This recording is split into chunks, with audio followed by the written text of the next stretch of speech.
Good morning, students. Welcome you all in the SSC class. In the previous class, we have studied history chapter first, when, where, and how. We have completed half portion of this chapter. Now we will do the remaining portion of this chapter in this class. In the previous class, we have discussed about what is history. History deals with study of our past. ठीक है, जो हम past के बारे में पढ़ते हैं, ठीक है, वो किसके कंसर्न में होती है? हिस्ट्री. ठीक है. Then we have classified history into different parts. ठीक है, हिस्ट्री को डिफरेंट पीरियड्स में कन्वर्ट किया था. उन पीरियड्स में क्या क्लासिफिकेशन थी? Ancient period, modern period, ancient period, medieval period and modern period. Then we have discuss the period of the ancient period. Ancient period का क्या टाइम था? 3500 सीसी टू 700 सीसी. ठीक है. फिर हमने मेडिवल पीरियड का टाइम पढ़ा था 700 सीसी टू 1700 सीसी. फिर लास्ट में हमने पढ़ा मॉडर्न पीरियड का टाइम पीरियड क्या था? 1700 CC to 1947. After that we have discuss when in class 6 you have studied about the ancient period. Now you are in the class 7. Now you will study about the medieval Indian history. Medieval Indian history starts with the death of the Harshvarna and it continues till Britishers established their rule in the India. ठीक है. Medieval period का time period कब start होता है? जब हर्षवर्धन जी की death होती है. और जब इसका पीरियड कंटिन्यू कब तक चलता रहता है? जब ब्रिटिशर्स अपना एम्पायर सेटअप कर लेते हैं इंडिया में. ठीक है. हाँ जी. इसमें क्या होता है? कुछ मंगोल्स, तुर्क्स, अफगान्स 1000 ईयर्स में अपना क्या कहते हैं? एम्पायर सेटअप करते हैं ट्रेड करने के लिए. ठीक है. और अपना क्या कहते हैं? स्प्रेड करते हैं. एक नए रिलीजन की फॉर्मेशन करते हैं. उस रिलीजन को क्या कहते हैं? इस्लाम. ठीक है. और जिससे क्या कहते हैं? सोशल, इकोनॉमिक, पॉलिटिकल लाइफ में भी इंडियन कल्चर लाइफ में इंडियन लोगों की काफ़ी इफ़ेक्ट पड़ता है. ठीक है. फिर हमने कुछ इवेंट्स को डिस्कस किया था जिससे क्या कहते हैं? मेडिवल इंडियन हिस्ट्री के बारे में हमें पता लगता है. इसमें क्या था? Arrival of the Mongols from the तुर्क एंड एस्टेब्लिशमेंट ऑफ दिल्ली सल्तनत. कुछ उन्होंने मंगोल्स आए थे तुर्क रीजन से और उन्होंने दिल्ली सल्तनत की एस्टेब्लिशमेंट की थी. फिर आए कुछ नई मूवमेंट्स की स्टार्टिंग हुई थी. कौन सी मूवमेंट्स थी? भक्ति एंड सूफी मूवमेंट्स. ठीक है. फिर Babar the greatest one of the leading Mughal emperor, that is Babur, and establishment of the Mughal rule. Babar आए, उन्होंने अपना मुगल एम्पायर सेटअप किया था. ठीक है. ये कुछ इवेंट्स के डिस्कस किया था जिससे हमें मेडिवल इंडियन हिस्ट्री के बारे में पता लगता है. फिर हमने देखा many names of the Indian सब कॉन्टिनेंट. कुछ इंडियन सब कॉन्टिनेंट को डिफरेंट नेम्स दिए गए थे. जैसे इसमें से क्या था? फर्स्ट फॉर एग्जांपल जैसे एक हिंदुस्तान नेम यूज़ किया गया था इंडियन सब कॉन्टिनेंट, जिसका मीन क्या था? द लैंड दैट ले between the reverse like Ganga, Yamuna and Jhelum. इसलिए इसे क्या कहा गया? Hindustan. But later on this name is use for the entire country. लेकिन बाद में ये नेम सभी एंटायर कंट्री के लिए यूज़ किया गया. फिर एक टेबल शो किया गया था पे नंबर 3 पे. उसमें डिफरेंट आप लोग देख सकते हो नेम्स दिए गए थे. एक था भारतवर्षा. ठीक है. आर्यवर्ता. ठीक है. हिंदुस्तान, इंडिका. इनके डिफरेंट मीन्स थे, रेफरेंस था ये कहाँ से नेम उठाए गए हैं, उनका मीन्स क्या था. ठीक है. ये टेबल में स्टडी कर सकते हो. फिर हमने देखा की resources of the medieval Indian. क्या रिसोर्सेज थे जिससे हिस्टोरियंस को पता लगता था मेडिवल इंडियन हिस्ट्री को स्टडी करने के लिए. कुछ सोर्सेज कौन से थे? 2 पार्ट्स में डिवाइडेड थे. Archaeological resources and literary resources. Archaeologist में कौन से आते थे? Monuments and buildings. ठीक है. Coins, paintings and sculptures. और लिटरेरी में कौन से थे? Chronicles by the historians. ठीक है. बायोग्राफीज एंड ऑटोबायोग्राफीज और ट्रैवलॉग्स. ठीक है. हमने लास्ट क्लास में आर्कियोलॉजिकल रिसोर्सेज सारे डिस्कस किए थे. ठीक है. आर्कियोलॉजिकल रिसोर्सेज क्या होते हैं? जो फिजिकल रिमेन्स होते हैं पास्ट, जो हम फिजिकली टच कर सकते हैं, वो सभी कौन से सोर्सेज थे? आर्कियोलॉजिकल. इसमें क्या आ जाता है? Monuments, buildings, painting, sculptures. ठीक है. कॉइन्स, सभी क्या कहते हैं? इन आर्कियोलॉजिकल रिसोर्सेज का पार्ट है. इसमें जैसे हमने पहले कॉइन्स पढ़ा था. काफ़ी कॉइन्स इशू किए गए थे rulers of the medieval India, जिससे हिस्टोरियन ने हिस्टोरियन ने अपनी बेस बनाया था इस मेडिवल इंडियन हिस्ट्री को स्टडी करने के लिए. उससे उन्हें पता लगता किस रूलर ने कॉइन्स इशू किए हैं, उनका एम्पायर का क्या एक्सटेंट है, किस डेट तक उन्होंने रूल किया, ठीक है, उनकी सिम्बल्स क्या हैं डायनेस्टीज़ के, ठीक है। और लास्ट में एक टर्म्स थी कॉइन्स की स्टडी को करने के लिए एक टर्म यूज़ की गई थी, the study of the coins is called numismatics. ये इंपॉर्टेंट है, ये टर्म आपको याद रखनी जरूरी है।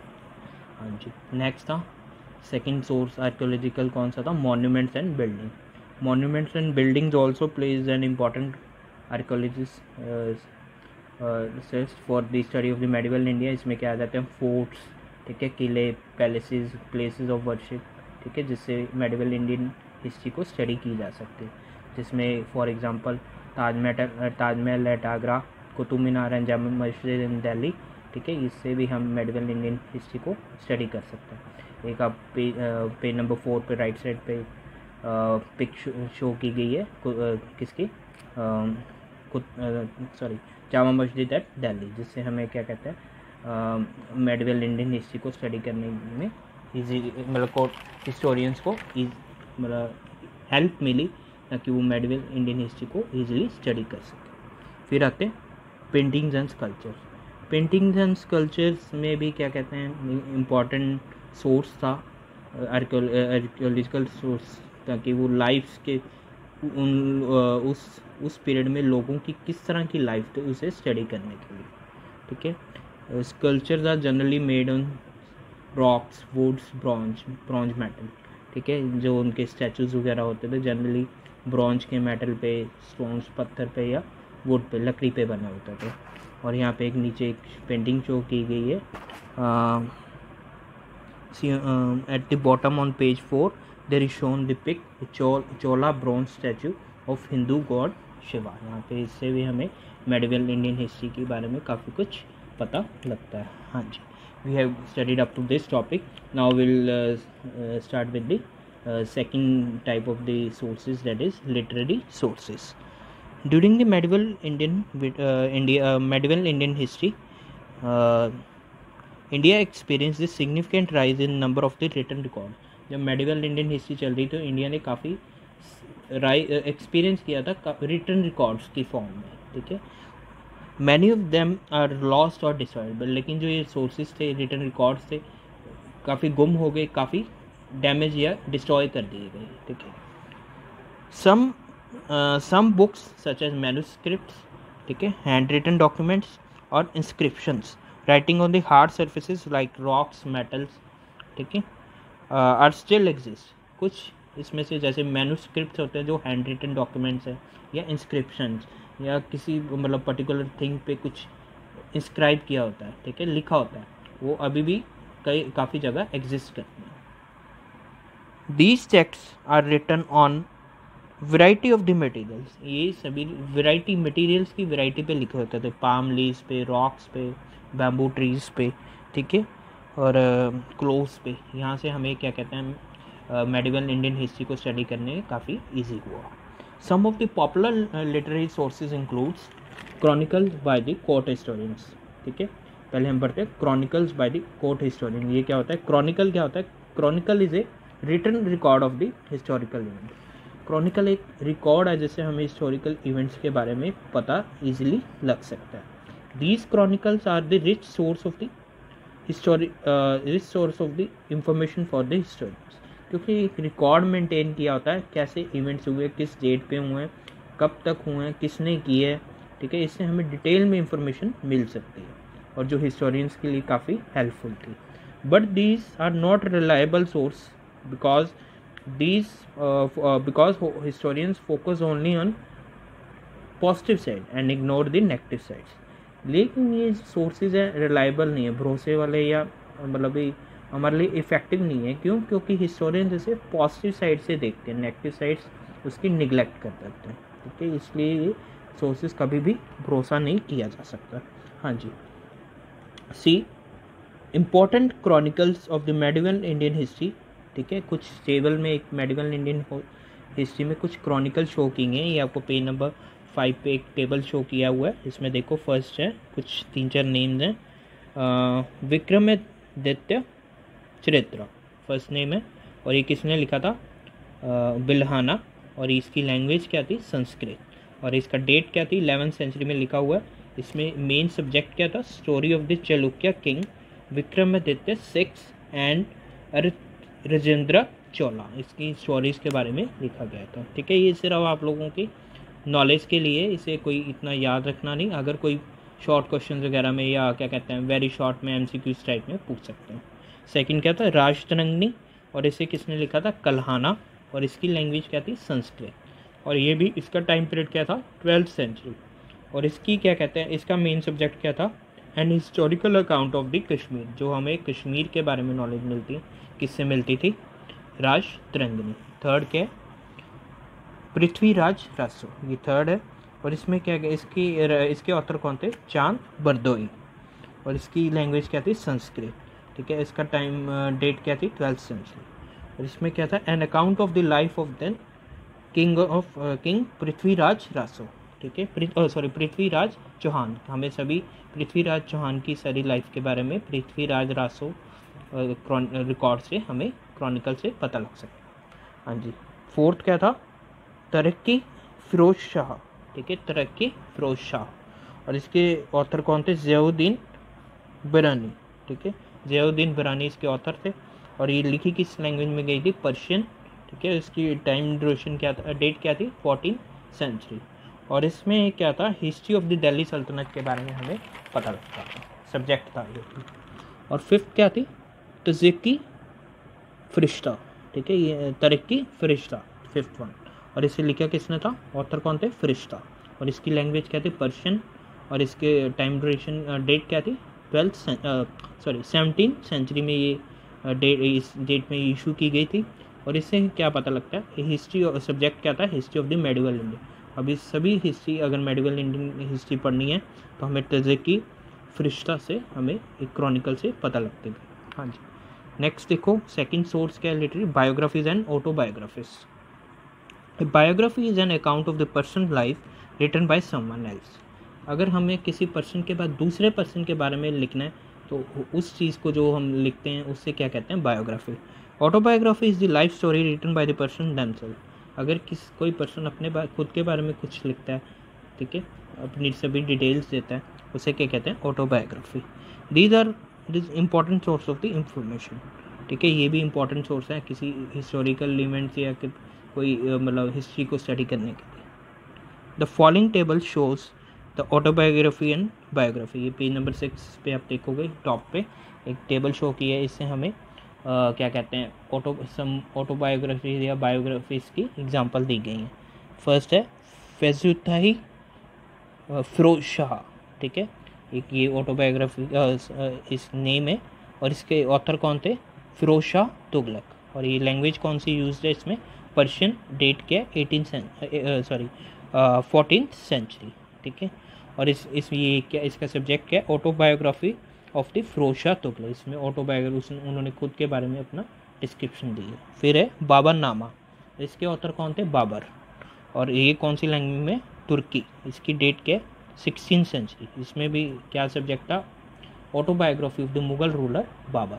सभी मुगल रूलर जो बाबर, उन्होंने अपनी सभी डिस्क्रिप्शन दी है बाबरनामा में। थर्ड क्या है, अकबरनामा, इसके ऑथर कौन है, अबुल फैजल। ठीक है, और इसकी लैंग्वेज क्या यूज थी, पर्शियन, और इसका टाइम इसकी डेट क्या है, 16th century.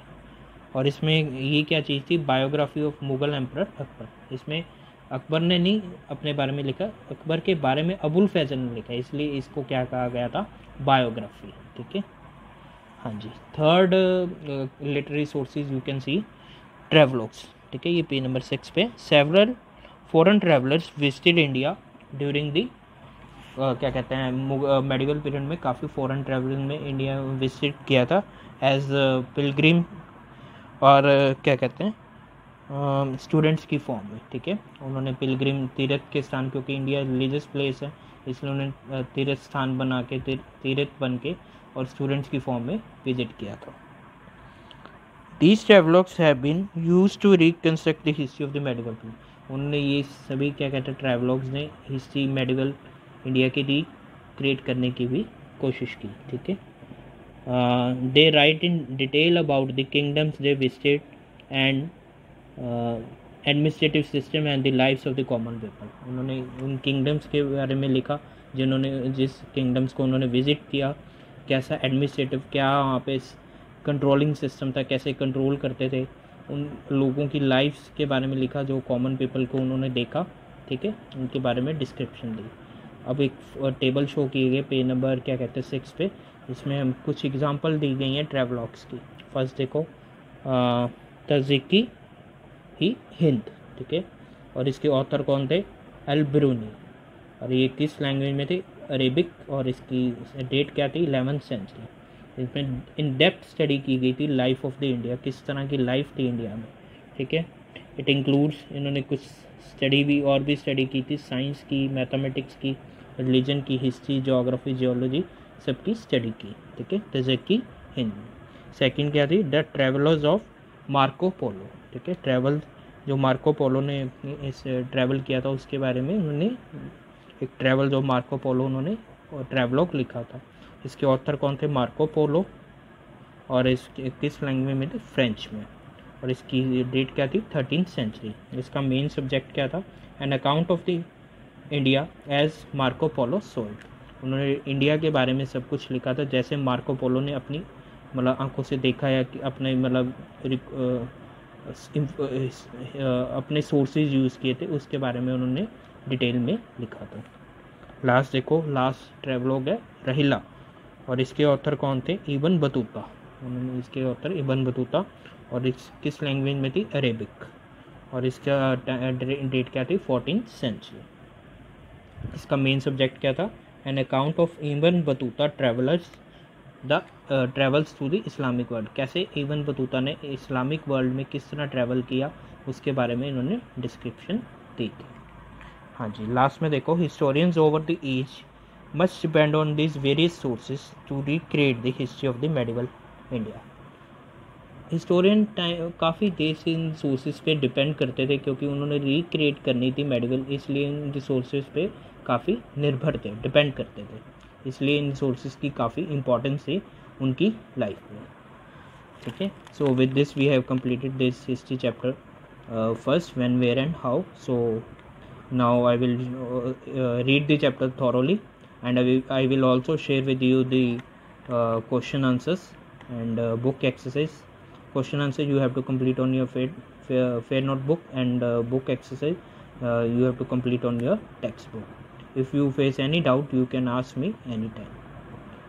So next class we will start the new chapter of the civics, that is first chapter of civics, that is democracy. Till then, have a nice day and always wear mask and keep social distancing. Thank you.